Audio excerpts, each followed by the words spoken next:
Make sure this season to check out Walter's self-poured beer wall, which includes 24 different items, including Fireside Chat, Vienna Lager, and Green City IPA. Visit waltersdc.com for more information. Whether you're a world-class athlete or a podcaster like me, we all understand the importance of mental and physical well-being and proper recovery for top-notch performance.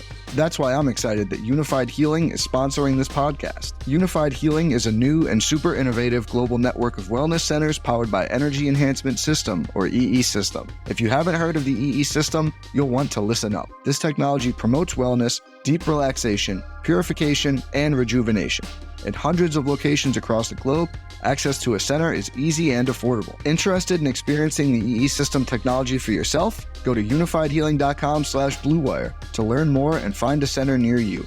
That's unifydhealing.com/bluewire. No material or testimonials on the Unified Healing website are intended to be viewed as medical advice or a substitute for professional medical advice, diagnosis, or treatment. Always seek the advice of your physician or other qualified healthcare provider with any questions you may have regarding a medical condition or treatment and before undertaking a new healthcare regimen, including EE System.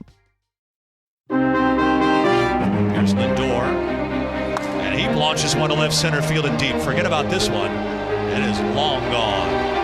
On consecutive pitches, the Mets homer, and it's 4-0. Torrens followed by Lindor. That's his 10th. The Mets very quickly extend the lead from 2-0 to 4-0 with back-to-back homers. Here's the 0-2. Swinging a ground ball to the open right side. Garcia dives, can't get it. Base hit. Bader's going to come in and score, and it's 8-0 New York. The Mets have poured it on and have batted around.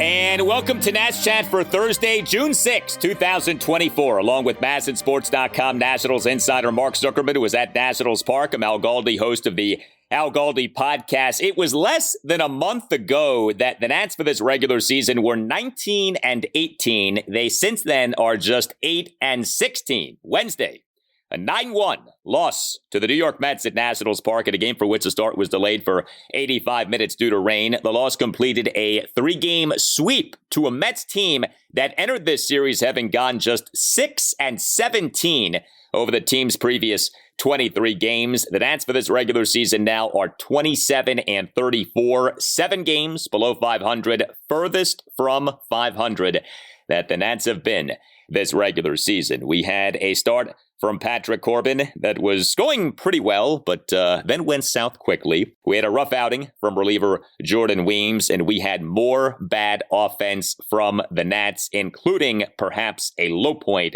for CJ Abrams, called out by his manager during said manager's post-game press conference. Mark, so much for the Mets being a mess. They ended up sweeping the Nats. Yeah, Al, I think if you go back and listen to what we were saying entering the series, I believe I said this was going to go one of two ways.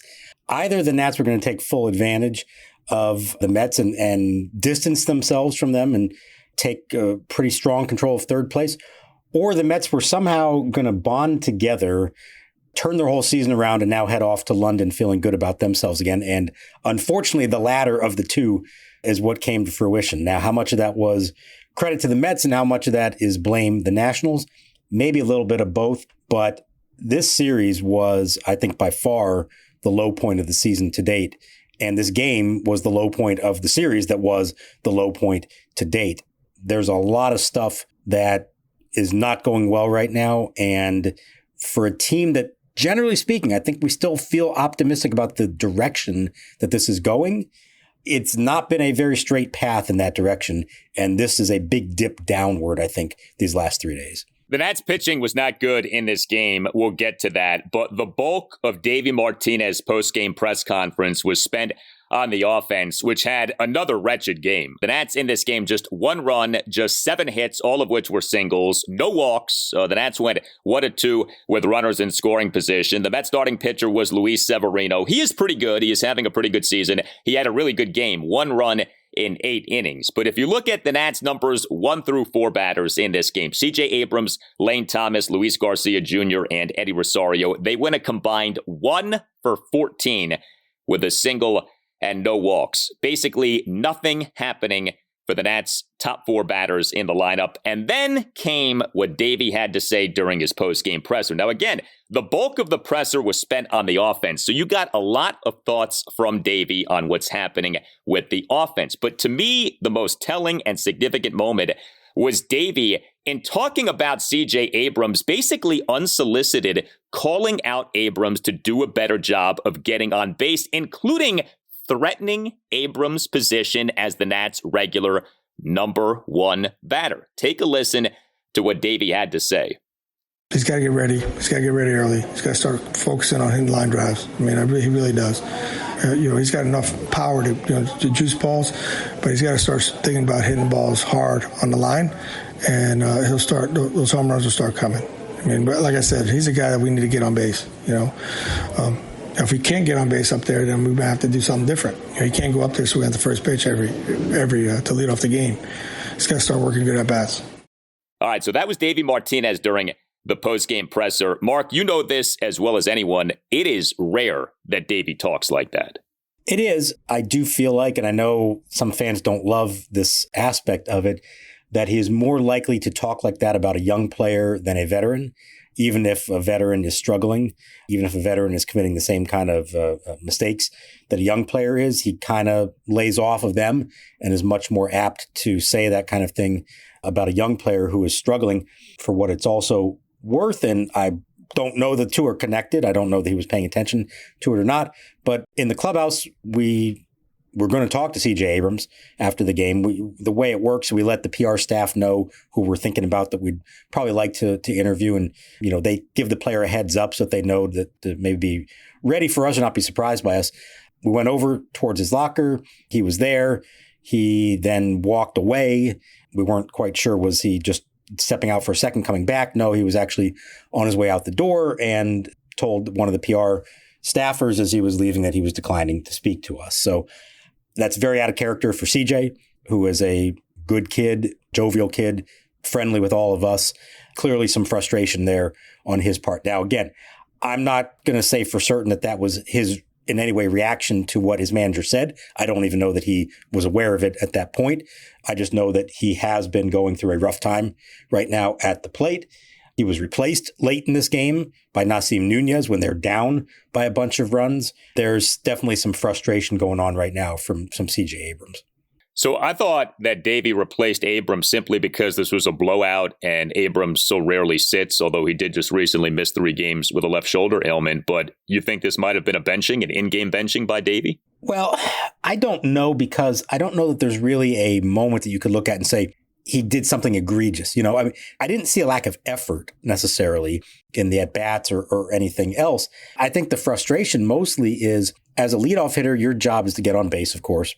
And that means sometimes being willing to work the count somewhat. Now, we've had this discussion, and this has become really a recurring issue, not just for Abrams, but a bunch of guys on this team. Swinging at the first pitch and making outs on the first pitch. And yes, there are good first pitches to swing at, and you can have success doing that. But if you are in a slump and your team as a whole is not making the opposing pitcher work at all, I think there's a little extra responsibility on a leadoff hitter to understand, hey, it's my job, yes, number 1, to get on base, but number 2, to try to do that take as long as possible to make that happen, to really force the other guy out of his rhythm, make him work some. And right now, I think CJ Abrams is struggling with that. Keibert Ruiz, maybe Joey Meneses are at the top of the list for quick outs. And I do think that's a problem, and it's something that has to get better if you're going to be a leadoff hitter in the big leagues. Yeah, more Adam Eaton. I mean, we know that Mike Rizzo loved Adam Eaton. Eaton was notorious for grinding out at-bats as a leadoff batter. I mean, you do wonder if maybe that is just not a role that is well suited for CJ Abrams. Maybe he's not a leadoff batter. Maybe he's more a number 2 batter. And that's something to think about. But I think what really sticks with me is not just what Davey said, but how he said it. Like, we've heard Davey be critical of people. We've even heard Davey unsolicited call people or call things out. But to threaten Abrams' spot in the lineup like that seemed especially harsh, especially by Davey standards. And so you wonder if Davey's frustrated with Abrams. Like, has Davey been trying to get through to Abrams, feels like he isn't getting through and thus had to resort to this, this like desperate last gasp effort to get through to Abrams by calling him out in this harsh of a manner in a post-game press conference. Yeah, it could be, it's probably some frustration with the overall state of things and understanding, look, we've talked about that this lineup, no matter what the approach is, there's only so much this lineup's going to be capable of doing given what the personnel is. Well, who's one of the few guys you have who can really make a difference? It is CJ Abrams. And when he's going well, the whole team seems to follow. So I think, as opposed to, say, when in the past he might call out Victor Robles or Luis Garcia as a way to try to give them a little kick in the pants and get them going, I think this is more of him saying, hey, you're our best player. We need you to play like our best player. You make our team run. We need you to be the guy that we know you can be. And as far as what you're asking about, maybe he's not suited to be a leadoff hitter. I thought the second half of last season, he was a tremendous leadoff hitter and doing everything you would want a good leadoff hitter to do. What he did in the first month of this season was outstanding. And I know he's hitting for a lot of power and he wasn't stealing as many bases because he was hitting for extra bases. But I would still take that from a leadoff man and not feel like you have to move him around at all. So I think he is equipped to be a leadoff hitter in the big leagues. I don't think it's some kind of indication that, well, maybe that's not really the role that's suited for him. But there's clearly frustration right now from a team that things have gone pretty well, like we said. But I think there's also this understanding within there that they should be doing better and that the number one reason they're not doing better is their lineup. The CJ Abrams on base percentage for this regular season all the way down to .293. Hey guys, it's Al Galdi for Window Nation, which has another great offer for listeners of the Nats Chat podcast. Window Nation is extending its semi-annual sale, 50% off all window styles, plus 0% interest for 5 years, and an additional bonus if you schedule an appointment between now and the end of this month. Call 866-90-NATION or visit windownation.com and tell Window Nation that Al Galdi sent you. Window Nation windows are the best. Add to the look, feel, and value of your home. Every Window Nation window undergoes a 50-point inspection before the window leaves the Window Nation factory. And know that Window Nation's vinyl windows can do everything that wood or composite windows can do, and at a fraction of the cost of wood and composite windows. Take advantage of this offer for listeners of the Nats Chat podcast. 50% off all window styles plus 0% interest for 5 years and an additional bonus if you schedule an appointment between now and the end of this month. 866-90-NATION or windownation.com. That's 866-90-NATION or windownation.com. And tell Window Nation that you want the deal that you heard about from Al Galdi on the Nats Chat podcast. Prize Picks is America's #1 fantasy sports app with more than 5 million members. It's the most fun and exciting way to get in on the action while you watch your favorite sports and players. You just pick more or less on 2 or more player stats for your shot to win up to 100 times your cash. I made my first $10 deposit and received an instant $10 bonus. And if you have the skills, you can play for a shot of turning your $10 into $1,000. And playoff time is the best time to join the Prize Picks community of over 5 million members who have already downloaded the app. Prize Picks is available in more than 30 states across the country, including California, Texas, and Georgia. Download the app today and use the code BLUEWIRE for a first deposit match up to $100. That's a first deposit match of up to $100 when you download the app and use the code BLUEWIRE. Prize Picks. Pick more, pick less. It's that easy. From grown-worthy dad jokes to patching up skinned knees, your dad is one of a kind. This Father's Day, give him a gift that is guaranteed to take him to his happy place. Omaha Steaks. Order mouth-watering gift packages starting at just $89 when you go to omahasteaks.com and use promo code NATSCHAT at checkout. Each package is backed by their unconditional money-back guarantee. Show your dad the love he deserves with a gift as unforgettable as he is. Visit omahasteaks.com, promo code NATSCHAT at checkout. Pitch swung on, hit in the air to deep left center field. Bader moving over to his right, has a play, makes the catch. Tagging from third, Ruiz will come in to score. Bader's throw will go to second. Winker tagging goes to third. And the Nationals are on the board here in the bottom of the 8th inning. Sacrifice fly for Joey Gallo, driving in his 11th run of the year. The Nats' lone run in this game came in the bottom of the 8th in typical Nats fashion. 3 consecutive singles and an RBI sac fly. Like, that's how this Nats team scores runs. 3 singles and an RBI sac fly. Way too few homers, way too few doubles. The Nats' team slugging percentage for the regular season all the way down now to .351. We also, oh, by the way, had the Nats making more outs on the base pass. Jesse Winker, he is a Nat starting left fielder and number 6 batter. Did go 2 for 3. He was the only Nat who had a multi-hit game, but he also was thrown out in an attempted steal of second base. Winker in the bottom of the 5th, a one-out seeing eye single up the middle on a 1-2 pitch, but he on the very next pitch thrown out in an attempted steal of second base. This is happening more and more with this team. Outs on the base pass. The Nats lately have not been nearly as good on stolen base attempts as had been the case earlier in the season. We've talked about the frequency with which the Nats are getting picked off. You can always email the podcast, natschatpodcast@gmail.com. We got this email from David in Delaware. Can somebody please tell Jesse Winker to stop trying to swipe bases? He's been caught 4 times already. I know that Davey preaches aggressive play on the bases, but with a player being caught stealing or just picked off every single game, when does aggressive become just plain foolish? Thank you for the email, David. Excellent question. I feel like we may have crossed that line. And then we also had what happened with Luis Garcia Jr., starting second baseman, number 3 batter, 1 for 4 with a bunt single, which came in the bottom of the 4th. This was an impressive bunt single, a one-out bunt single on a really good bunt toward third base. But then Garcia on a line drive off the bat of Eddie Rosario to Mets first baseman Pete Alonso doubled off at first base for an inning-ending double play. Now, that was a tough spot. That was a well-struck line drive. I don't know that Garcia could have done too much to avoid that, but the Winker thing is becoming problematic. He's getting thrown out / picked off way too much.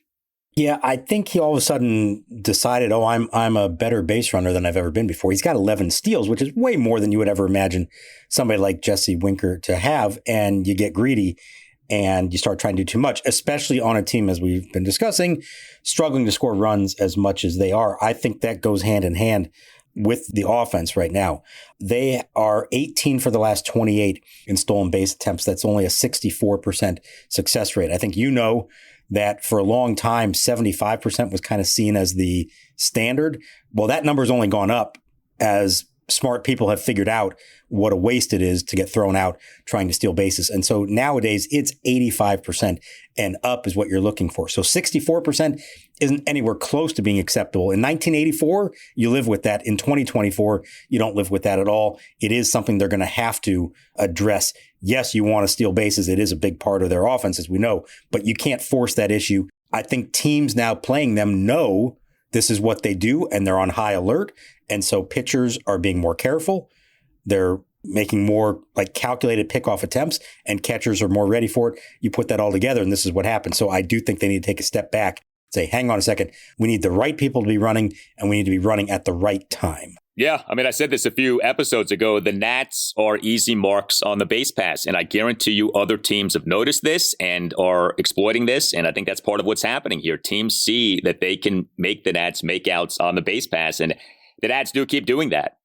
Well, like we said, the Nats pitching in this 9-1 loss to the Mets on Wednesday was not good. Patrick Corbin, we know that we are in the dying days of Corbin in the Nats rotation. When exactly that time is going to end, we do not know. But Josiah Gray is on the mend. Cade Cavalli is on the mend. And realistically, how much more of this can any of us take? Corbin, he, in this game on Wednesday, actually got off to a decent start. It was 2 runs in 5 innings, if you can believe that. And then everything fell apart in what ended up being a 6-run Mets 6. So Corbin in this game officially allowed 6 runs in 5 1/3 innings. He gave up 7 hits, which were 3 home runs, a triple, a double, and 2 singles. He issued a walk. He recorded 3 strikeouts. He did throw a lot of strikes, 77 pitches, 51 strikes, 26 balls. And like I said, Corbin for a while was doing fine. 2 runs in 5 innings, but he then was charged with 4 runs in a 6-run Mets 6, during which he gave up 2 home runs, a double, and a single, and retiring just 1 of the 5 batters he faced, and facing the Mets lineup for a 3rd time in the game. If you want a perfect snapshot of the third time through the order penalty. We saw that with Patrick Corbin in this game on Wednesday. Yeah, and you can't pitch to Luis Torrens. Obviously, the toughest hitter in the Mets lineup is their backup catcher, number 9 hitter, homered twice. There's only 2 homers of the season to date. Yeah, the third time through definitely felt like that was something. But I mean, through 5 innings, he's had 55 pitches, Al. This game was being played at a breakneck pace. Through 5 innings, it only took 56 minutes for the 2 teams to do that. They were so swing happy. Both starters were throwing strikes. And what I kind of wonder is, did that pace hurt Corbin? Pitchers like to be in a rhythm. They want to work fast. They kind of like that kind of thing. But at some point, you got to take a seat in the dugout and have more than, 3 minutes to catch your breath before you're jogging back out to the mound again. And the Nats, half of those innings were so quick that I wonder if that caught up to him by the time he got to the 6th. Now, maybe that made no difference. Maybe he would have been hit hard by them by that point anyways. And, we know who Patrick Corbin is right now. But that almost felt to me like he was penalized for how quickly the game was being played and in a tough spot. Now, are you going to pull him after 55 pitches in 5 innings? That's a tough thing to ask, especially in this stretch of no off days and ask what you're having to ask out of your bullpen. But boy, it would have been nice to just at least get through that and say, okay, he gave him a chance. And no, in the end, he did not give him a chance because he once again had 6 runs attached to his name. Corbin's numbers are really hideous. It is amazing how he always winds up in this territory now each season. 13 starts, ERA is 6.15, second worst ERA among all qualified pitchers in the majors. WHIP of 1.66, the worst WHIP among all qualified pitchers in the majors. Even if it seems like things are going better, they actually aren't. He is right back to where he has been each of the last 5 regular seasons now, 2020 through 2024, a half decade of Patrick Corbin, statistically speaking, objectively speaking, being one of the worst pitchers in baseball. And, we've discussed this, but Josiah Gray, Cade Cavalli, it feels like each guy is more or less on the same track now to be back at around the same time. I actually think it's going to be interesting to see who is back first. But, man, those guys cannot be ready to pitch in the majors soon enough. And I'm sure there are people in the organization that cannot wait for that to be the case. They're just not willing to say it publicly yet. I asked Davey the question after this game. We've tiptoed around it for a long time. I feel like we're getting close enough now where it was, viable to ask him if they're starting to have to think about making a decision there. And his answer was basically, we're not quite there yet. But even in saying that was an acknowledgement that he knows where this is headed.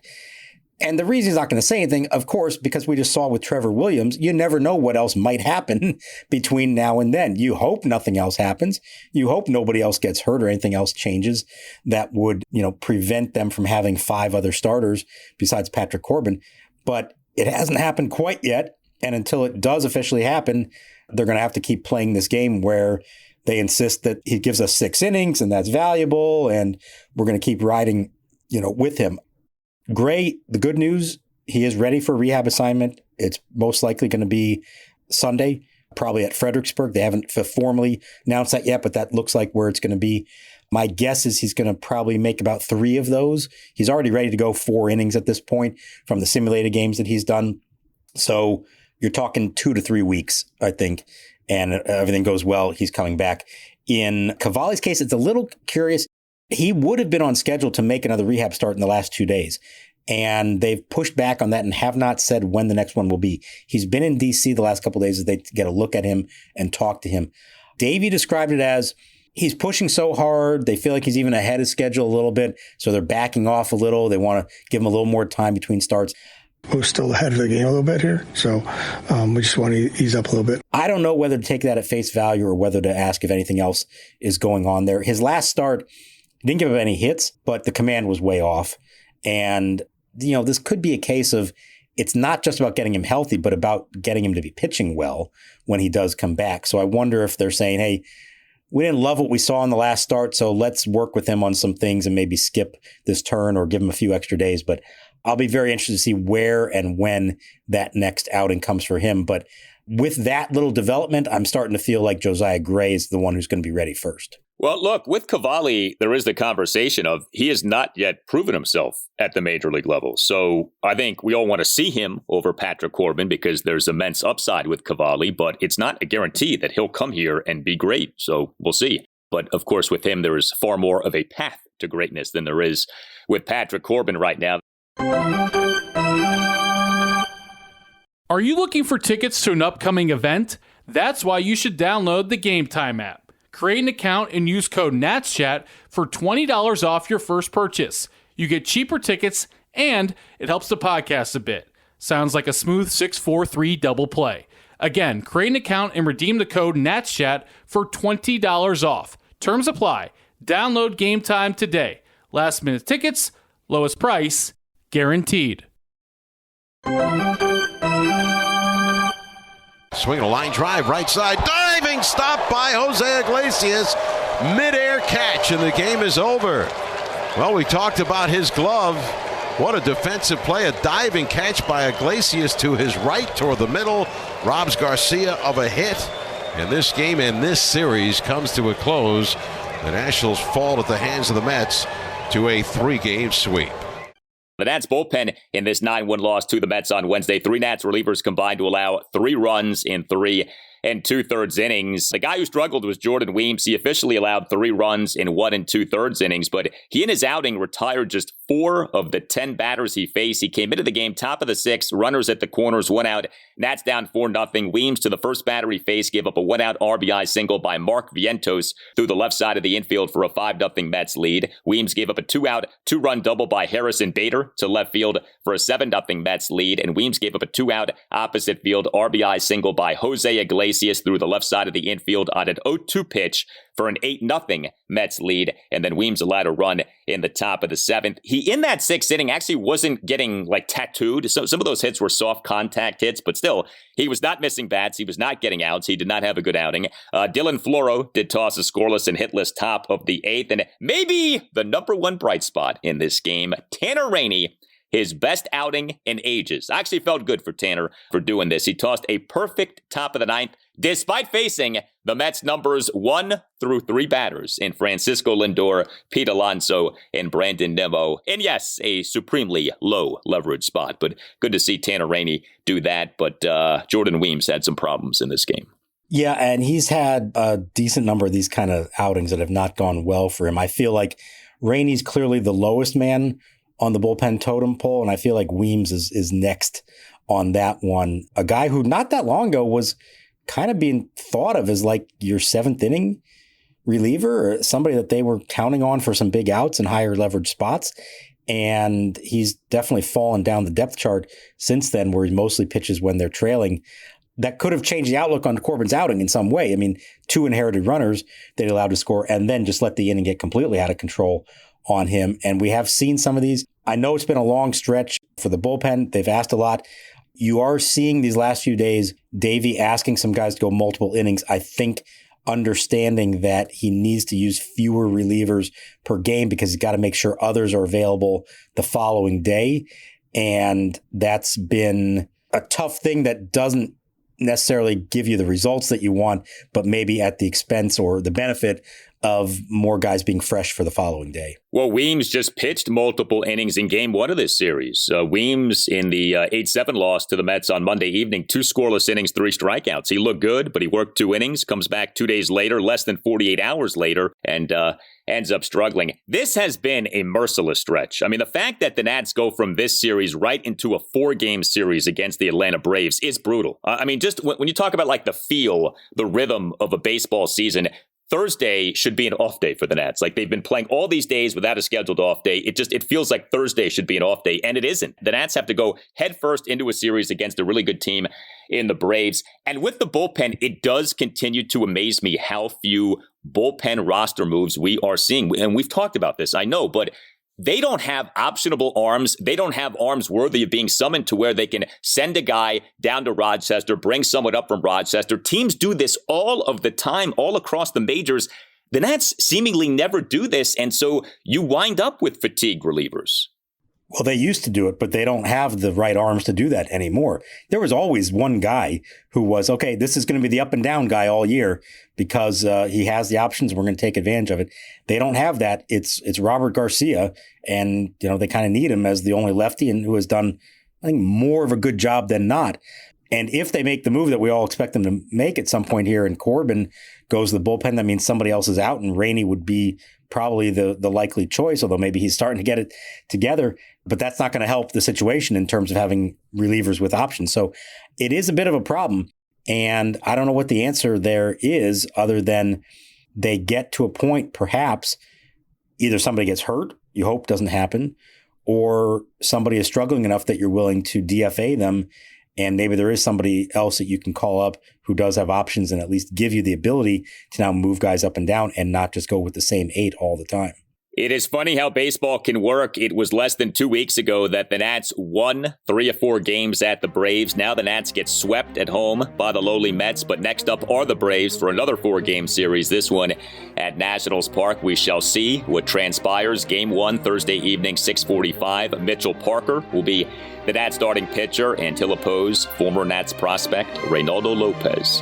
Hit us up on X at Nats_chat. You can email the show, natschatpodcast@gmail.com. You can find us on our website, natschatpodcast.com, at which you can buy a Nats Chat Podcast t-shirt. All Nationals radio highlights on Nats Chat are courtesy of 106.7 The Fan. For Mark Zuckerman, I'm Al Galdi. We thank you for listening, and we'll talk to you next time on the Nats Chat Podcast.